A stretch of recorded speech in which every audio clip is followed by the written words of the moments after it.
Hello everyone, আমি পিয়ালি পাল পরিবারে তোমাদের সবাইকে ওয়েলকাম। তোমরা সবাই আশা করি ভালো আছো, আমিও কিন্তু ঠিকঠাকই আছে, চলে যাচ্ছে। তো যাই হোক, আজকে এই ভিডিওটা অনেক দিন আগেই রেডি করা ছিল, কিন্তু ভিডিওটা কখনো পোস্ট করা হয়নি। সেটা হচ্ছে এটা বেথো শাক রান্না করা। আর দেখো, শাক যদি অনেক পরিমাণ হয়ে যায় সেক্ষেত্রে কিন্তু ধুতে বা কাটতে, বাছাবাছি করতে, সমস্ত করতে কিন্তু অনেকটাই সময়ও লেগে যায়। তো আমার এই দিনটা কিন্তু অনেক টাইম লেগে গিয়েছিল এই শাকের পেছনে। তো কিন্তু খেতেও হবে, শীত তো চলে যাচ্ছে, আর যদি এখনও না খাই তাহলে আর কবে খাবো, তাই না বলো? এমনিতে আমার একটু শাক পাতা এই সমস্ত খাওয়াটা একটু কমই হয়ে যায়, খেতে কিন্তু ভীষণই ভালো লাগে। যেহেতু অনেকটা সময়ের ব্যাপার, তো তাই না, সব ক্ষেত্রে করে ওঠাও হয় না।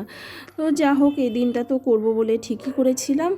আর একটু দিয়েছিলাম হলো কালো জিরে ফোড়ন আর শুকনো লঙ্কা দিয়ে দিয়ে তারপরে শাকগুলো তো ছেড়ে দিলাম। আর এই শাকটা না কখনো আমি খালি এমনি এমনি রান্না করিনি, সবসময় সমস্ত কিছু সবজির সাথেই কিন্তু রান্না করে থাকি, বা আমার বাড়িতেও এভাবেই রান্না হয়, তো সেটাতেই আমি অভ্যস্ত। যা হোক, এটা তো হলো, সব দিলাম, বড়ি দিলাম, ব্যাস রেডি হয়ে গেল।